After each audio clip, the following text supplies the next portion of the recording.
Shalom! Good morning po sa ating lahat. Are we blessed? We are blessed because we are here again, gathered together to worship the living God. It is Sabbath rest. So today is Friday, and thanks be to God because He has given us this day to worship Him in spirit and in truth. So let us all bow down and utter a short prayer. Good morning, Abba Father. Good morning, Lord Yeshua Hamasay. Good morning, Holy Spirit of God. Maraming salamat, Panginoon. Ikaw ang Diyos, makapangyarihan sa lahat. May lalang ng langit at lupa. You are the beginning and the end, the Alpha and the Omega. Lord, maraming salamat sa lahat ng ginagawa mo po sa aming buhay. Salamat sa aming kalakasan. Salamat po sa pag-iingat mo sa amin.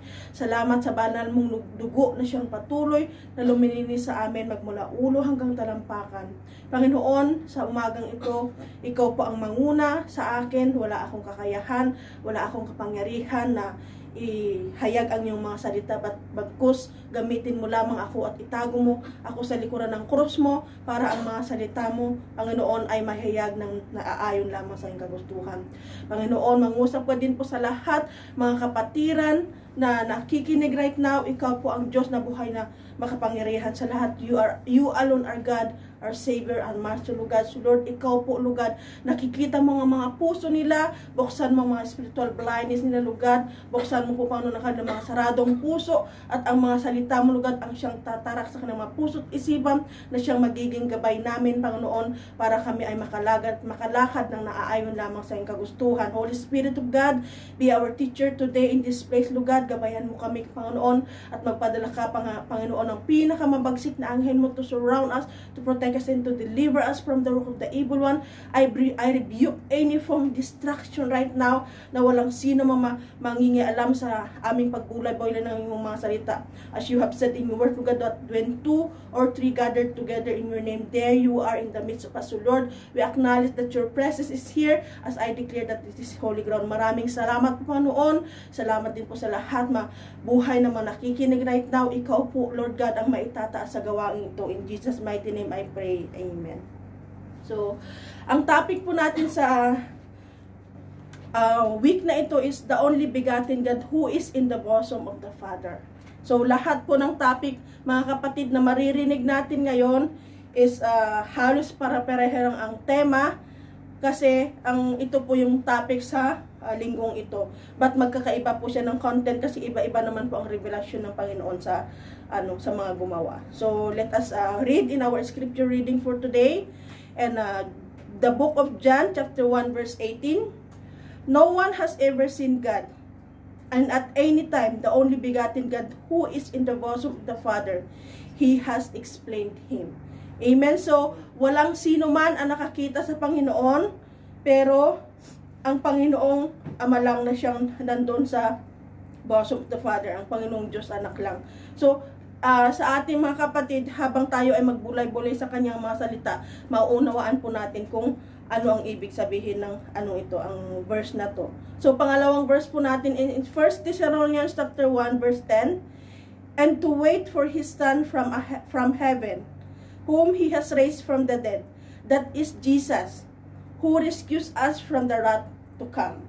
Amen. So, sabi niya dito, and to wait for His Son from heaven, whom He has raised from the dead. Yung kanyang bugtong na anak po na siyang namatay sa cross ng Kalbaryo, tapos siya po yung umako sa lahat ng kasalanan natin. Siya po yung nagdusa sa lahat ng mga dapat na pagdusahan natin bago po siya nalagutan ng hinanga sa cross ng Kalbaryo. Introduction. The only begotten God who was in the bosom of the Father was revealed to fulfill the Father God's plan. He came to save mankind and to purify from their wickedness. Since the beginning of time, the people from the past already kept sinning. So, kahit noon pa po, noong unang panahon, ang mga tao po ay makasalanan na silang lahat. So, hindi po maikakaila na hanggang ngayon mayroon at mayroon pa rin. Kahit tayo mismo nagkakasala pa rin. Amen? That's why God sent flood for 40 days and 40 nights to destroy their wicked ways. Then He sent His only begotten Son, Jesus Christ of Nazareth, to save people, especially those who will keep Him and bow down to Him. Amen? Kung naaalala niyo po, Kaya nga po, nagpagawa ng barko, Noah's Ark, ang Panginoon, for 40 days and 40 nights kasi pinaano niya po yan, pinabaha niya ang buong mundo. So kung sino lamang po yung naniwala noon kay Noah, sila lamang po yung nakaligtas nung time na yon, at kasama na rin po yung mga dalawang pares na hayop na binili ng Panginoon para ipasok din po sa barko na yon. So number 1, the only begotten Son came to fulfill God the Father's plan. Amen? So sino nga ba ang nag-fulfill ng plano ng Diyos Amang nasa langit? Ang kanyang bugtong na anak. Siya po yung namatay sa cross, na nalibing at nabuhay na muli para po tayo ay tubusin sa ating makasalanan. Kaya nga po, dapat siya lamang ang ating sinasamba, pinupuri at pinapasalamatan. Kasi siya po yung may kakayahan na makapagligtas sa ating mga kaluluwa at makapagpatawad sa ating mga kasalanan. The Son of God is the implementer, accomplisher of God's will. So, siya po yung tumapos ng lahat ng plano ng Panginoon. Kung wala po ang Diyos Anak, hindi din po mapupulfill ang plano ng Diyos Amang nasa langit. Amen? So, without the Son, nothing would be fulfilled. Tandaan po natin yan. Kung wala po ang Panginoong Jesus na Diyos Anak sa ating buhay, ibig sabihin wala pa po tayo sa katotohanan. So, kailangan po magkaroon tayo ng relasyon sa Diyos Anak kasi siya po yung namatay sa cross. Siya po yung pinako natin sa cross para tayo ay mapatawad at maligtas sa ating makasalanan. The Son is the radiance of God's glory and the exact representation of His being, sustaining all things by His powerful word to judge the living and the dead. Amen. Pagdating po ng paghuhukom, i-judge niya po lahat. Wala pong exemption yan. Even yung mga patay na, ma-judge po sila. So after He had provided purification for sins, He sat down at the right hand of the Majesty in heaven. Amen. So napakasarap ng isipin na habang tayo po ay nandito pa sa balat ng lupa, kailangan ingatan po natin ang ating sarili, lalong-lalo po ang ating kaluluwa. Gawin po natin yung lahat na nakakalugod sa kanyang harapan kasi pagdating po doon sa langit, titignan niya po tayo kung hanggang saan po yung nagampanan natin sa kanyang kingdom dito sa lupa. Amen? Huwag tayong mabahala. Ang isipin po natin yung kaluluwa natin, huwag natin isipin mag-aapat na buwan na tayo naka-lockdown sa ating mga bahay. Mag-lockdown din tayo sa Panginoon. He has the power to provide everything we need. Alam niya po yung kaanuhan natin, yung mga pangangailangan natin sa araw-araw. Pero ang gusto niya po kasi, we just have to humble ourselves, bow down before Him. At hingiin po natin yung gusto nating hingiin sa Kanya. At alam niya po yan. Amen?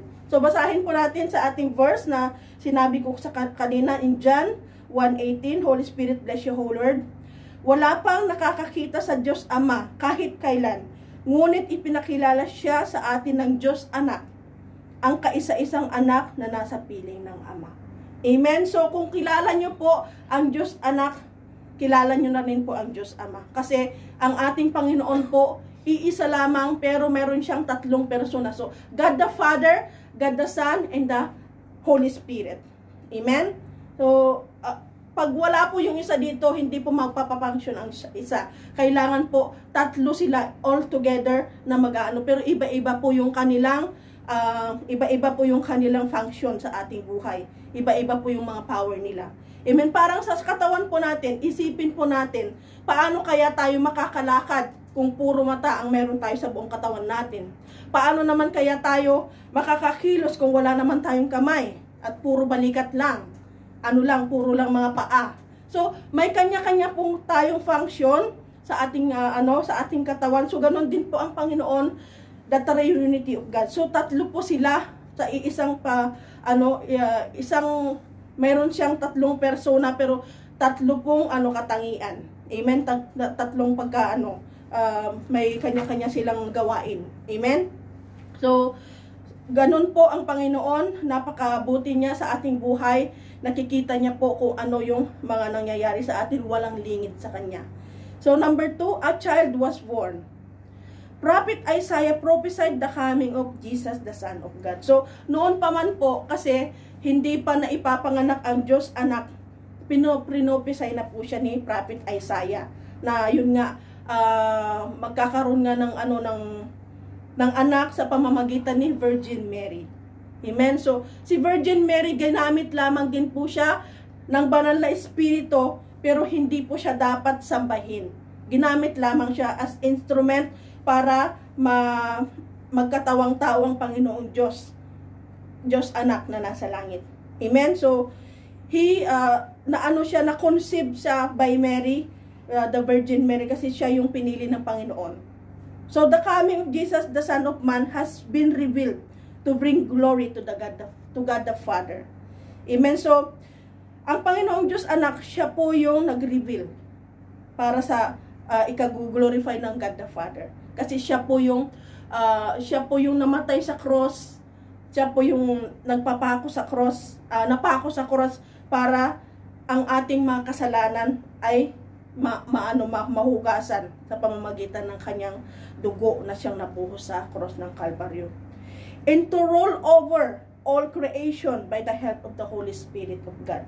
So paano nga ba tayo pangungunahan? Paano nga ba tayo ma-roll over ng Panginoong Diyos anak kung wala naman tayong connection sa Kanya? Wala naman po tayong relasyon sa Kanya. 'Di ba? Parang sa isang kumpanya, pag hindi po tayo nagpapasakop sa mga boss natin, paano naman niya tayo magagawang mga tauhan ba? 'Di ba dapat ang isang tauhan o isang presidente dapat sila sa kanya, makinig, mag-obey sa lahat ng kanyang inuutos. So ganun din po ang Panginoon, kung wala po tayong relasyon sa Kanya at hindi po tayo nagpapasakop sa Kanya, hindi niya po magagawang hari sa ating buhay. Hindi niya po magagawang ingatan tayo kasi wala tayong connection sa Kanya, hindi natin sinubmit ang ating buong buhay sa Kanya. So in Isaiah 7:14, basahin po natin, Holy Spirit, bless your holy word. Therefore, the Lord Himself will give you a sign. Behold, a virgin will be with a child and bear a son, and she will call his name Emmanuel. Ano pong ibig sabihin ng Emmanuel? God is with us. Di ba? Sabi niya dito, pag mayroon po tayong kantang ganon na pag kinakanta po natin, Emmanuel, our God is with us. So, ito po yung ibig sabihin nun na ang Panginoon, Diyos anak is naipanganak po siya sa pamamagitan ng ng isang berhen, that is who is Virgin Mary. So po siya sa pamamagitan po, nagkatawang tao po siya. Amen. Para po maranasan niya yung mga pinagdadaanan din po natin ngayon. Kaya wag natin na yung pinagdadaanan natin ngayon ay hindi natin siya malalagpasan, kasi mismo ang Diyos anak nga ay napagtagumpayan niya lahat ng mga pasakit na ginawa natin sa Kanya noong unang panahon. At hanggang ngayon pa naman, kung patuloy po tayo na nagkakasala sa Kanyang harapan, patuloy din po natin dinadagukan ang Kanyang puso at patuloy natin dinudumihan ang Kanyang puso, kasi hindi natin in-honor, hindi natin nirespeto yung pagkamatay niya sa cross. Amen? Number 3, the Word became flesh. So, nagkatawang tao po ang Panginoon. Siya po ay nabuhay po siya bago po siya nalagutan ng hininga. Pinadala po siya dito sa lupa for 3.5 years. Po siya dito. Ginawa niya po yung maghayag ng mga salita, even sa kanyang mismong baryo. Hindi po siya pinaniwalaan ng mga tao. Kasi nga, ang iniisip nila na anak ng Panginoong Diyos Ama ay yung magarbong manamit, mayaman, pero siya kasi is anak lang siya ng karpentero. So, parang hindi sila naniniwala na anong alam nito. Nila siya pinipersecute kasi anak lamang ng karpentero ito, sa naman niya kinuha yung mga pinagsasabi niya sa atin. Diba? Dinuduro-duro siya. Hindi nila siya pinakaniwalaan kasi ang iniisip nila, hindi pa siya yung pinadala, sinugo ng Panginoong Diyos Ama para sa sanlibutan. So, di ba ganun din tayo minsan, pag mayroon tayong na-encounter, tapos mayroon siyang tinuturo sa atin, sasabihin natin, ay, mas malalim ang pananampalataya ko sa Kanya. Kailan lang siya naging born again? Ako, since birth, born again na ako. So, ganon. Pero, hindi po nasusukat kung gaano katagal ang ating relasyon sa Panginoon. Minsan nasa pananampalataya po natin yan. Nandiyan po kung paano natin siya sinamuhay yung ating walk sa ating Panginoon. Hindi po yan nasusukat kasi sabi nga niya sa kanyang salita, ang nauuna ay saan ba yung matatagpuan nyo? Yung nauuna nagiging huli at ang yung nahuhuli ang siyang nangunguna. So, isipin po natin, minsan huwag tayong magmayabang na since birth, minsan is born again na tayo, pero hindi po ganun kasi sa kalagitnaan minsan, matitisod po tayo doon. Kasi hindi natin inanuhan yung ating pananampalataya. Hindi natin siya binild up ng firm foundation. Wala siyang firm foundation. Amen? So, ganun din, ang Panginoon, marami siyang pinagdaanan, pero hindi po siya, ang pagkakaibahan lamang po sa atin, mga kapatid, ang Panginoong Diyos Anak, kahit na anong klaseng pasakit ang kanyang pinagdaanan, bago po siya nalagutan ng hininga, never po siyang nag-retaliate. He breathed his last, he humbled himself before the Lord, at nalagutan po siya ng hininga. Sabi nga niya, pinagdasal pa nga niya na, Father, into your hand I commit my spirit, di ba? So, pero kung mamarapatin sana ng Diyos Ama na bakit kailangan niya mapagdaanan yun, bakit hindi na lang gawin mismo ng Diyos Ama yung plano niya dito sa lupa, pero hindi ganun talaga ang plano. Kailangan ang Diyos Anak ang siyang makikita ng tao na siyang magdusa sa lahat ng ating mga kasalanan. Minodel niya nga po yung yung pasakit na inano natin, pero hindi pa rin natin minsan na-appreciate yung yung pasakit na pinagdaanan niya sa cross of Calvary. Minsan tayo nakadanas lang tayo ng kunting dito, kunting problema dito, kunting doon, nako wala na. Wendang na ang buhay. Hindi na tayo mapakali. Hindi na tayo makausap. Kasi nakafocus na tayo sa problema. Instead na mag-focus tayo sa problema, mag-focus sa pandemic crisis na pinagdadaanan natin ngayon, mag-focus tayo sa Panginoon. Kasi yung pag-worry natin na yan, na isang oras nga wala tayong mai-add sa ating sa ating oras ng ating buhay. Pero ang Panginoon, pag siya ang ating inuna, sa pamamagitan ng ating pagpuri, pagsambat, pasasalamat sa Kanya, mayroon pong magagawa ang Diyos sa kabila ng pandemic crisis na pinagdadaanan natin. Amen? So, sabi niya dito, a man of God named John bore witness about the light, that all will believe through him. Kung kaya nga po pinadala si John the Baptist. Diba? Bago po pinanganak si Jesus, ang kanyang pinsan na si John the Baptist, buntis na din po siya noon. Mas nauna pong pinanganak si John the Baptist bago si Jesus. Siya po yung pinadala na mag-prepare ng way, di ba siya yung nag-baptize muna at siya rin po yung nag-baptize kay Jesus of Nazareth. Then from the time na binaptize siya ni John the Baptist, doon nalaman ni Satanas. Di ba kasi bumaba ang banal na espiritu. Tapos nangusap ang Diyos Amang nasa langit, sabi, this is my son whom I love. Kailangan mag-bow down kayo sa kanya. So doon nalaman mismo ni Satanas, kasi matagal na niyang hinahan kung sino talaga ang anak ng Panginoon. Pero doon, that was the time na nalaman ni Satanas na siya pala yung anak ng Panginoon. Amen? So he prepares the way for the coming of our Redeemer, Jesus, into this world. Siya po si John the Baptist noon. He was born not of blood, nor the will of the flesh, nor the will of man, but born of God through Virgin Mary. So, pinanganak po siya ng Panginoong Diyos Anak sa pamamagitan po ni Virgin Mary. He was the Word became flesh, who died for us to save mankind. Kaya nga po, di ba, kung hindi po nagkatawang tao ang Diyos Anak, hindi po niya mararanasan mamatay. Hindi po siya pwedeng mamatay kung hindi po siya magkatawang tao. Di ba? Isipin mo paano kaya, nasaan kaya tayo ngayon kung hindi pinadala ng Diyos Ama ang Diyos Anak para tayo ay matubos sa ating makasalanan. Siguro wala na tayo ngayon. Barang masasabi na hindi natin nararanasan yung pag-ibig ng Panginoon ngayon kasi nga hindi naman niya pinadala ang kanyang bugtong na anak. Kaya nga may mga may mga plano ang Panginoon kaya nangyayari ang lahat ng ito. Amen. So, yung pandemic po na pinagdadaanan po ng buong mundo, halos apektado po lahat. Mayroon pong inaayos ang Panginoon sa ating mga buhay. Kaya wag tayong magtaka, mga kapatid. Because we have to draw closer to God. Kailangan nating manalangin. We need to pray without ceasing. Hindi lamang tayo na-focus na kung saan tayo maghahanap ng part-time. Kasi wala nang makain. Wala nang pambayad ng renta ng bahay. Wala nang pambayad ng naputulan na ng internet, ng kuryente. Diba? Mag-focus tayo sa Panginoon.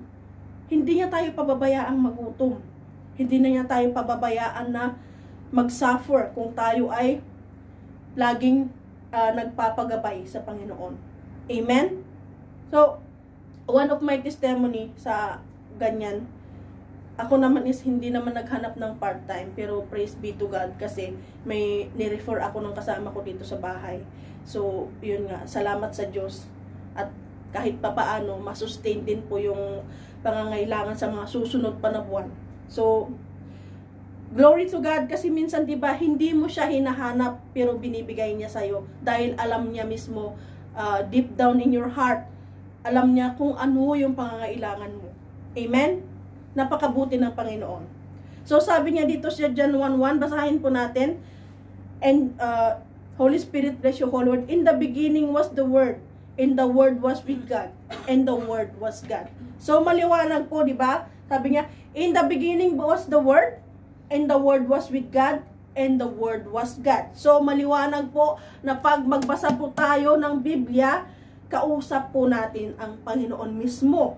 Diba? Pero kung hindi po tayo nagbabasa ng Biblia, paano naman tayo makakaniig sa Panginoon? Diba? So, isipin po natin yung matagal nang inaalikabok sa ating mga altar. Kailangan, ito na ang tamang panahon para buklatin natin siya, hindi lamang nakadisplay sa kung saan-saan. Minsan nandun pa nga sa mga box kasi nakakasagabal sa ating mga altar. 'Di ba? So kailangan po makita natin ngayon yung importansya ng Biblia. Ito po yung nagbibigay buhay sa atin. Kung 5 beses po tayong kumakain sa isang araw, kasi merong mga snack pa yan. Iba-iba yung breakfast, lunch, and dinner. Kailangan po mas higit pa ang ating pagkain sa kanyang banal na salita. Amen? So, He was the one who died in the place of mankind, shed His own blood to redeem people. In John 1:14, sabi niya dito, Holy Spirit bless you, Holy Word, and the Word became flesh, and dwelt among us, and we saw His glory as the only begotten from the Father, full of grace and truth. Amen. So, dito pa lang makikita talaga natin na ang Panginoon, noon pa man, inano niya na, yung kanyang glory makikita sa Diyos Ama, sa Diyos Anak na pinadala niya dito sa lupa. So, huwag tayong magtaka na ang ating buhay, pag wala pa po tayo sa Panginoon, hindi natin nararanasan yung glory ng Panginoon kasi nga wala po tayong relasyon sa Kanya. So, kailangan po tanggapin natin siya bilang ating Diyos, tagapagligtas at manahan siya dito sa ating puso para makasama din po tayo. We will share in His glory pagdating po ng panahon sa Kanyang pagbabalik. Amen? Number 4, the only begotten Son that saves. Because of God's love, He sent Jesus into this world. Diba? He was persecuted, suffered, and died to fulfill God's plan to mankind. So, marami po siyang pinagdaanan, mga pasakit, pero hindi po siya nagreklamo. Tayo nga, dakilang reklamador, kunting kunting pagsubok lang, minsan nga, hindi pa nga natin nagagawa yung yung inuutos sa atin minsan, nagrereklamo na tayo agad. Nagre-resist na tayo, hindi pa nga natin nagagawa, hindi pa natin na itatry, pero sinasabi na natin, ay hindi ko yan kaya, na lang. So, nandyan yung turuan. Nandyan yung parang masyado natin dinown yung sarili natin. Lalong-lalo na sa pag-share ng Word of God, isa din po ako dyan noon nung baguhan pa ako. Kasi sabi ko, ay, hindi ako marunong hindi ako marunong. So, umiiwas talaga ako niya na maghayag ng kanyang salita. Isa dyan kasi iniisip ko noon, pag may mga itatanong sila, hindi ko siya kayang sagutin. Pero hindi po dapat ganon. Kasi once na nagpagamit ka sa Panginoon, once na dinulog mo sa Panginoon, na bago ka maghayag ng kanyang salita, si Lord mismo ang magbibigay ng kasagutan kung ano man yung katanungan na kakaharapin mo. So, hindi naman tayo gagamitin lamang yung ating bibig as vessel para maihayag natin ang kanyang salita. Kaya nga po tayo pinadala dito para maging mentor tayo ng Panginoon. Kasi nandun na po siya sa luklukan ng Panginoong Diyos Ama. So, kailangan po yung natin dito sa lupa, wag natin sayangin sa walang kabuluhan na bagay na ating pinagkakabalhan ngayon. Tignan natin yung ating sarili. Itong pandemic na to, marami nang ninakaw na buhay.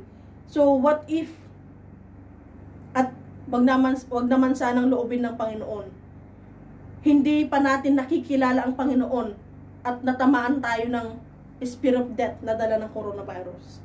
So, there is only two way na destination natin. Kung wala tayong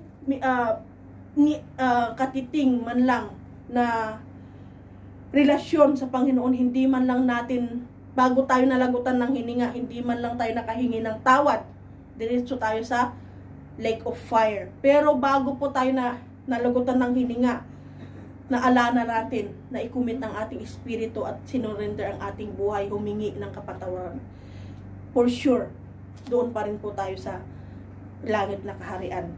Pag ganun. Amen? So, kailangan alam po natin ang ating mga ginagawa. Huwag po tayong maging busy sa walang kabuluhang bagay dito sa mundo, but itignan natin yung kaluluwa natin.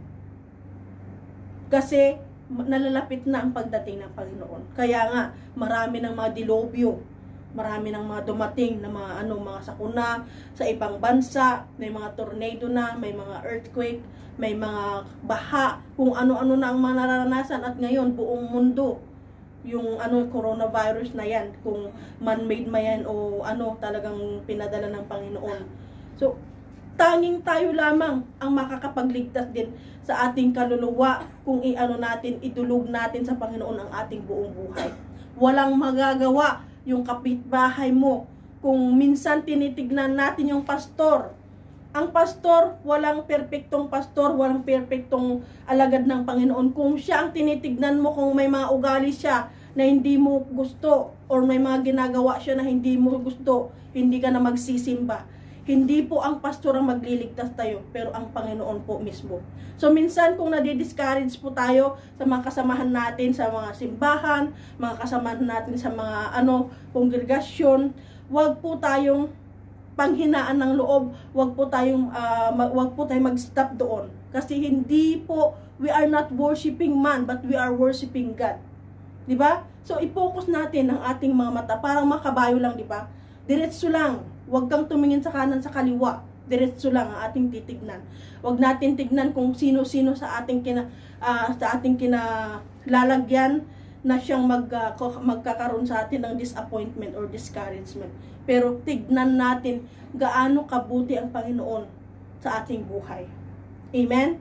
So, dati isa rin po akong ganyan na marami akong nakikita na which is hindi yun kaagad yung sa akin, nagpabago sa akin. Kasi siyempre tinitignan ko yung iba Tinitignan ko muna sila, parang gusto ko muna sila magbago, bago muna ako magbago. Pero wala naman akong kakayahan hanggang ngayon pa naman, mayroon pa rin yung ugali na hindi pa rin siya totally nagbago.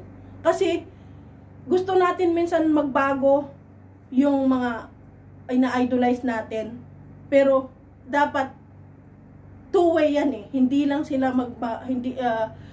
ipag-pray mo sila na tulungan sila ng Panginoon, tapos mismo sarili mo din, pag-pray mo din na hindi mo kayang baguhin yung ganitong side na yung buhay, ito yung weakness mo. So, dapat gawing kalakasan ng Panginoon. Amen? Kasi flesh nasa flesh po tayo. Mahirap paglabanan ang flesh. Ito yung pinakamahirap sa lahat, lalong na kung alam ni Satanas yung mga kahinaan natin, doon niya po tayo titirahin. Amen? So, kaya nga po, sabi niya dito sa kanyang salita, basahin po natin, He humbled himself and breathed his last to bring people to repentance and receive him and believe in his name. So, ito na lang, di ba? Mismo ang Panginoon nagpakumbaba. He modeled how to humble himself before the Lord. Pero tayo minsan mapagmataas pa rin. Hindi tayo nakikinig sa mga nagtuturo sa atin. Hindi natin sila binibigyan ng importansya, that is your own benefits. Bakit ka pinagsasabihan? Ako noon, ayaw ko din ng pinagsasabihan kasi may sarili akong may sarili akong mundo. Ayaw ko nung mayroong sumisita sa akin. Ayaw ko nung So, until such time na parang kasi nagkaroon ka na ng realization nung wala nang nag-aano sa'yo, wala nang pumapansin sa'yo. Doon mo marirealize na kasi anumahan mo na rin na pumalpak ka na rin sa desisyon mo. So, doon mo siya makikita. Sabi nga sa kasabihan na nasa huli ang pagsisisi. Nalugmok ka na Doon mo palang marirealize na ay tama pala si ganito, tama pala si ganon. O di ba? Dapat wag nating hindayin 'yon. Ngayon pa lang. Wag natin hintayin na malugmok tayo. Paano kung yung pagkalugmok natin ay tuluyan na tayong makuha ni Satanas? Di, nagsaan yun siya. Namalakpak ang kanyang tenga. Kasi ang ating buhay ay napunta lang sa walang kabuluhan. Amen? John 3:16, For God so loved the world that He gave His only begotten Son, that whoever believes in Him shall not perish, but have eternal life. Amen? So, alam po ng lahat halos itong verse na ito, pero hindi po natin alam ang ibig sabihin nito. Di ba? So, kailangan po, kung mahal po natin talaga ang ating Panginoon, kailangan gawin natin ang lahat na nakakagulugod sa Kanya. Para hindi po tayo mamatay. Hindi yung natin ba? Yung espiritu natin. Kailangan po magkaroon tayo ng eternal life. Eternal life is still a promise. Pero kailangan i-aspire natin yung eternal life na yan.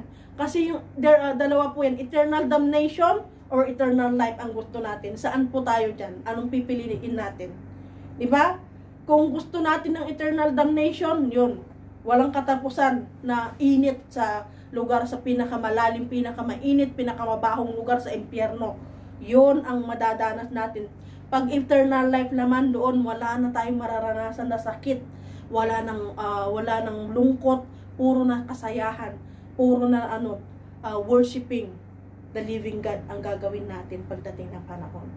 So, we have to assist ourselves. Kailangan natin mag-double time. Gawin natin ang nararapat para sa Panginoon. In the powerful name Jesus, mankind can only be saved. So, paulit-ulit po nating ginagawa ito, paulit-ulit po nating sinasabi that only in the name of Jesus Christ of Nazareth, we can only be saved. Wala nang iba, wala na ni kanino man. So, wag kung sino-sino tayo nagbabow down, dapat kay Jesus lamang tayo magbow down. Without the Son of God, nothing would be fulfilled, as everything was made by the Father for His Son. Amen? Sabi niya nito, people without the begotten God are nothing. Ito ang tandaan natin na people without begotten God are nothing. But God without people is still remain God. Amen? So, yun ang tandaan natin.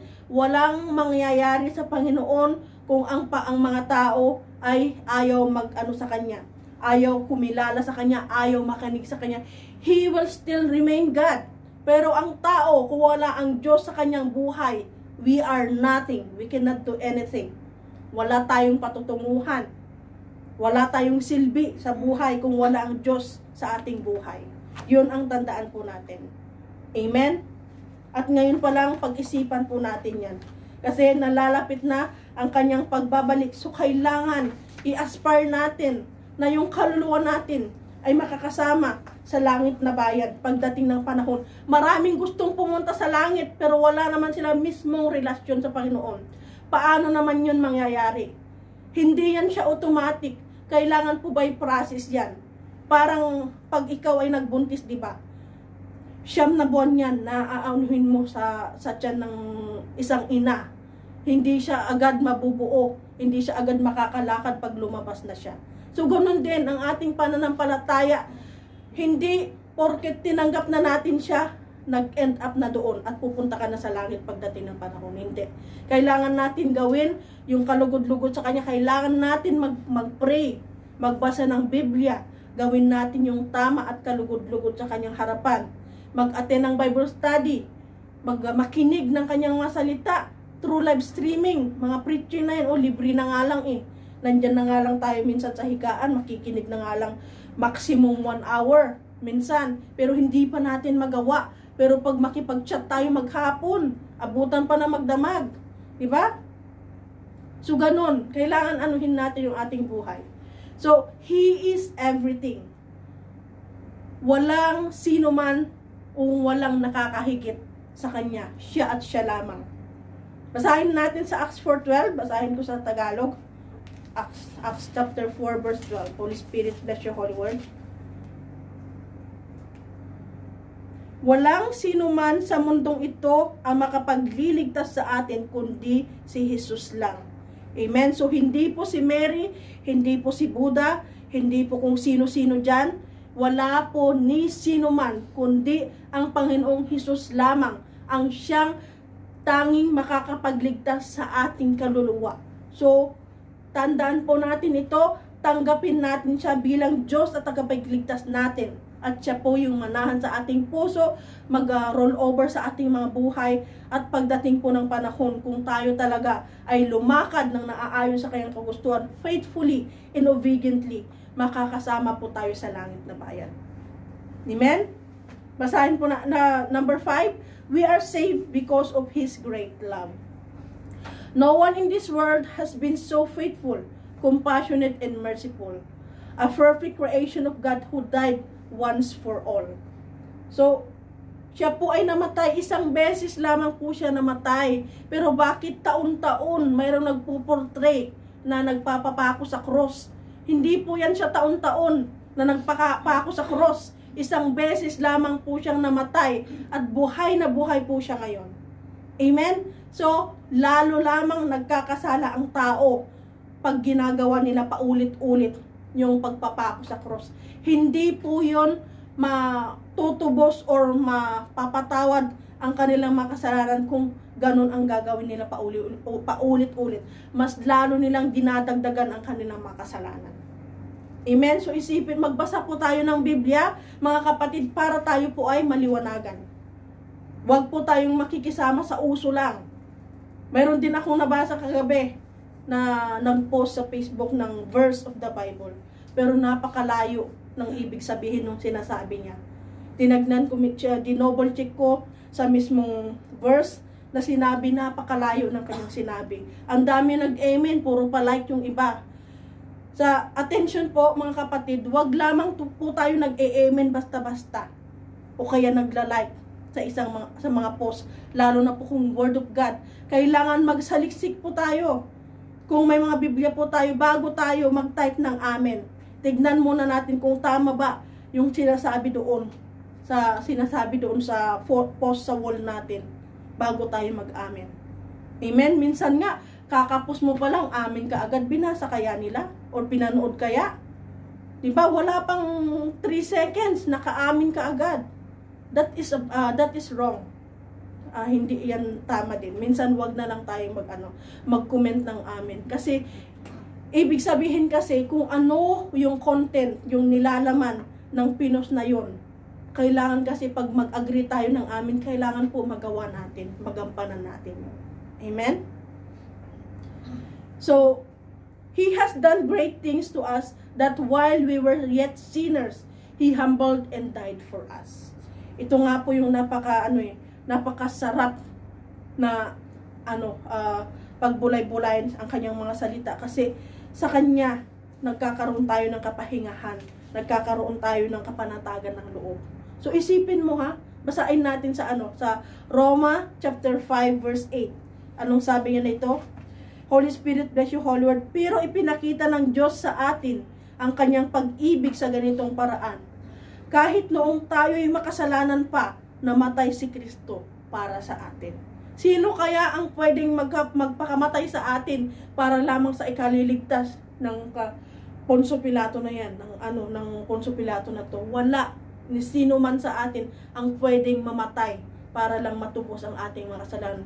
Ang Diyos anak lamang ang pwedeng gumawa noon. Amen? So, He has modeled us a good shepherd of His flock.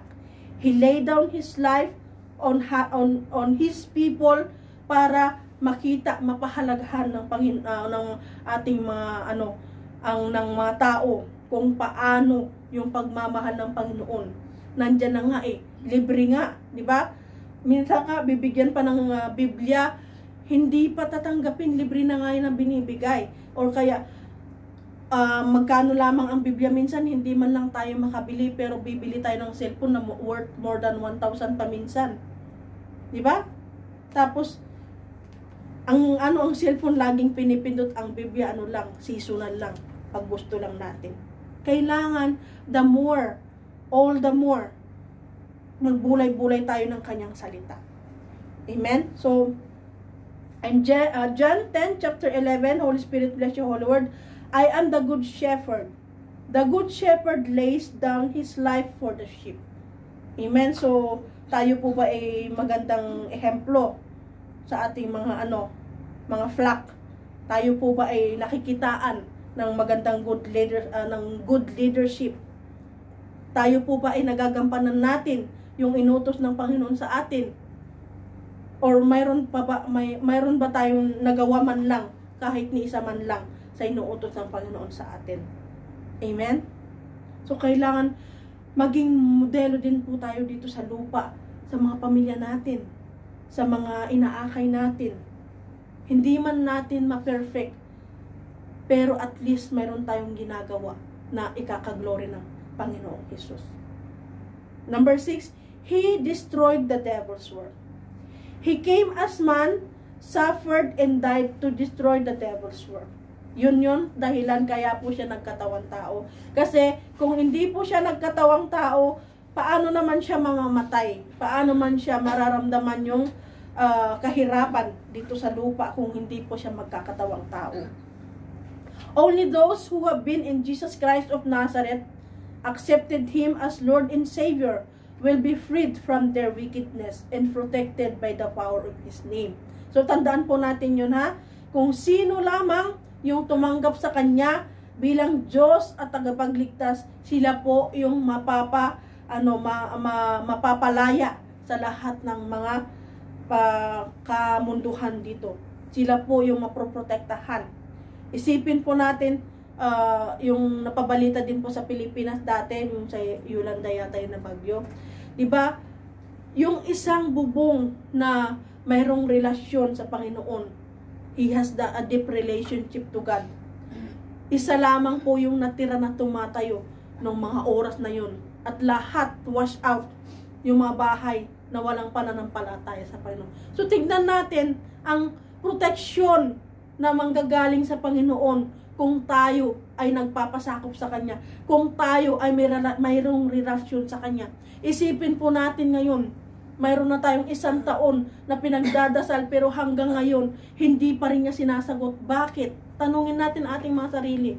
Mayroon ba tayong relasyon sa Kanya? Siguro wala pa. Kaya nga siguro hindi niya masagot-sagot yung panalangin natin kasi mismong relasyon, wala tayong relasyon sa Kanya, walang connection, kaya hindi nakakarating sa Kanyang luklukan yung ating mga panalangin.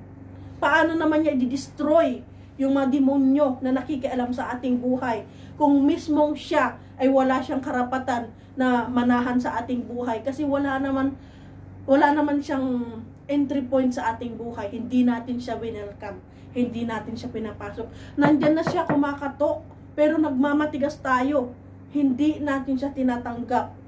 Hindi natin siya pinapasok dito sa ating puso at pinananahan sa ating buhay. Amen? Basahin natin in 1 John chapter 3 verse 8. The one who practices sin is of the devil. Ito na. Kung patuloy tayo na nagkakasala, sino ang ama natin? Ang demonyo. For the devil has sinned from the beginning. The Son of God appeared for this purpose, to destroy the work of the devil. Amen? So kung patuloy tayo nagkakasala, patuloy tayo na gumagawa ng karumal-dumal, sino ang ama natin? We are of the devil. Amen? Kaya nga pinadala ang bugtong na anak para puksain yung mga gawa ng mga kampo ni Satanas dito sa mundong ito. Amen? 1 Thessalonians chapter 1 verse 10, and to wait for His Son from heaven, whom He raised from the dead, that is Jesus, who rescues us from the wrath of God. Amen? Kaya niya pinadala ang kanyang bugtong na anak para tayo ay maligtas sa ating kasalanan. Para tayo ay ma-exempt sa wrath of God na nag-aabang. Amen ko. Yung tribulation na ating pinagdadaanan ngayon, mapagtatagumpayan natin yan once na mayroon tayong relasyon sa ating Panginoong Hesus. So, mga kapatid, libre po ito. Hindi po ito, wala po itong bayad. At ito po ay magdadala sa atin sa luklukan ng ating Panginoong Hesus kung tanggapin po natin siya bilang Diyos na ating tagapagligtas. So, number 7, the only begotten God that came from the bosom of the Father. Sino po ba yon? The only begotten God that came from the bosom of the Father. That is Jesus, the Son of God. He came as judge to all mankind, to prepare the way to the Father. God the Father sent His prophets into this world so that people will know what is to come in the future, and people will be able to prepare themselves, repent from their sins, and get ready for the coming of the Messiah. He has given us the authority to spread the gospel of salvation to all the nations, as Jesus did during His stay for 33 and a half years in this world. So, ilang taon po ang Panginoong Diyos anak noon? 33 and a half years po siya nabuhay. Amen. So, He has modeled us good shepherd for His flock and perfectly abide in Father's plan to fulfill everything that God intended for the Son's death and resurrection from the dead. Amen. So, basahin po natin sa ating last verse. Holy Spirit, bless your holy word. If I go and prepare a place for you, I will come again and receive you to myself, that where I am, there you may be also. So, napakasarap na pakinggan. Nauna na po siya sa luklukan ng Diyos, amang nasa langit, para i-prepare yung ating mansyon. So, kailangan po yung mansyon natin, kailangan din po natin itong kumpunihin. Kailangan natin siyang bunuin ng kailangan natin siyang i-build up. Kailangan maging concrete po ito. Baka naman wala pa ni isang haligi ang nagagawa natin na yung mansion natin sa langit. Our mansion in heaven is made of gold. Lahat ng gamit natin doon is made of gold kung tayo ay magpasakop sa Panginoon at gawin natin yung karapat-dapat at nakakalugod sa Kanyang harapan. So mga kapatid, kung tayo po ay nakikinig ngayon at nangungusap ang mga salita ng Panginoon sa inyo, ito na po ang tamang panahon. Huwag na tayong magpatumpik-tumpik pa. Tanggapin natin bilang magandang regalo at pinakamahalagang regalo ang Diyos Anak dito sa ating puso para manahan siya.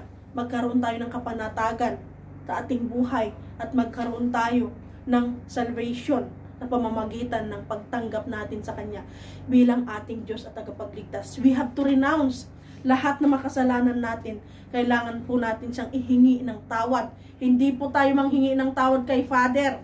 Manghingi po tayo mismo ng tawad sa Panginoong Diyos anak, na siya po yung namatay at siya po yung may kakayahan na magpatawad sa ating makasalanan. Kung handa na po kayo, pakinggan niyo po ang aking panalangin at samahan niyo po ako. So, repeat after me, mga kapatid. Panginoong Hesus, maraming salamat po sa oras na to. Patawarin mo po ako sa lahat ng makasalanang nagawa ko, simula bata hanggang sa mga oras na to. Panginoon, tinatanggap kita bilang aking Diyos at tagapagligtas. Manahan ka po sa aking puso at maghari ka sa aking buhay. Tulungan mo ako, Panginoon, na magbago, na maramdaman ko ang presensya mo sa aking buhay. Panginoong Hesus, hugasan mo po ako ng iyong banal na dugo, magmula ulo hanggang talampakan ko, ng lahat ng makasalanan na siyang nag-uudyok sa akin, nagkukontrol sa akin, ay mapuksa sa pamamagitan ng iyong kumukulong banal na dugo. Tulungan mo ako, Panginoon. Wala akong kakayahan, wala akong pong kapangyarihan. Bagkus, ikaw na po ang bahala sa aking buhay, maghari sa aking puso't isipan, at tulungan mo din po ako, gabayan mo ako sa lahat ng aking mga desisyon, sa lahat ng aking pamumuhay, simula sa oras na to, magpakailanman. Panginoon, maraming salamat. Tanggapin mo po ako ng buong buo at tinatanggap din po kita sa oras na to bilang aking Diyos at tagapagligtas, at ikaw na po ang aking Diyos na kikilalanin magpakailan pa man. Isulat mo po ang aking pangalan sa aklat ng buhay upang pagdating ng paghuhukom, makakasama po kita sa langit na bayan, at tulungan mo din po ako, Panginoon, na makapaglakad faithfully and obediently, na bigyan mo po ako ng courage, Panginoon, and paglawakin mo po ang aking pagkakakilanlan sa iyo. Draw me closer to you, Panginoon, at ilayo mo po ako sa anumang klase ng kapahamakan, anumang klase ng temptasyon na dala ng mundong ito. Maraming salamat, Panginoon. Inaalay ko ng buong buo ang aking buhay sa iyo bilang aking Diyos at tagapagligtas, at tulungan mo din po ako sa bawat araw ng aking buhay. Binabalik ko po ang papuri, pagsamba at pasasalamat sa kataas-taasang pangalan mo, Jesus, I pray. Amen. So, salamat mga kapatid. Congratulations kung ikaw po ay tumanggap ng buong puso sa yung puso at isipan ngayon. Ikaw na po ay ganap na anak ng Diyos na matatawag. So, hindi lamang po dito magtatapos ang yung pagtanggap sa Panginoon, bagkos inanyayahan kita na every Friday, every day, mayroon pong mga Bible study dito po sa site na ito. So, kailangan po natin punuin, busugin ang ating kaluluwa ng salita ng Panginoon. Kung mayroon ka pong pambili ng Biblia, maghanap ka po ng Biblia, magbulay-bulay kanyang salita, at dapat anuhin mo ang Panginoon, lagi mong hanapin ang Panginoon. Every step of the way of your life, kailangan siya lagi ang nangunguna sa iyong mga desisyon, sa lahat ng iyong mga lakad, sa lahat ng iyong mga gawain. So, conclusion na po tayo. Praise be to God, the only begotten God that reveals who came to save mankind. All of His creation must come to know and accept Jesus as Lord and Savior. We are given the authority to share in God's glory, who revealed Himself, and to bring us back to the right track of righteousness. In Matthew chapter 16 verse 27, Holy Spirit, bless your holy word. For the Son of Man is going to come in the glory of His Father with His angels, and will then repay every man according to his deeds. So, darating po ang Diyos anak kasama ang mga anghel pagdating ng paghuhukom, at i-judge niya po tayo according to our deeds. Titignan niya po kung ano na yung mga pinaggagawa natin. Ito ba ay nagiging ikakaglory ng God the Father, or ito po ay ikakaano natin. So, John 17 verse 3, Holy Spirit, bless your holy word. This is eternal life. This is eternal life, that they may know you, the only true God, and Jesus Christ whom you have sent. Amen. So, magkakaroon lamang po tayo ng eternal life sa pamamagitan po ng Diyos anak pag tinanggap po natin siya ng buong buo. Tandaan po natin yan. Glory to the Most High God. Shalom sa ating mga kapatid. Maraming salamat po for sa pakikinig ng kanyang banal na salita. Ang Diyos po ang maitataas sa ating gawain today in this place. Maraming salamat sa mga kapatiran sa ibang bansa, kung mayroon man nanonood sa mga ibang lugar. Maraming salamat, at into all na nakikinig po, salamat at pagpapalain po tayo ng Diyos amang nasa langit, and ingatan po tayo palagi at palagi tayong lukuban ng kanyang kumukulong banal na dugo. So hindi po dito nagtatapos yung ating relasyon sa Panginoon, bagkus araw-araw po natin bulay-bulayin ang kanyang mga salita. Salamat po. God bless us all. Amen to the word of God.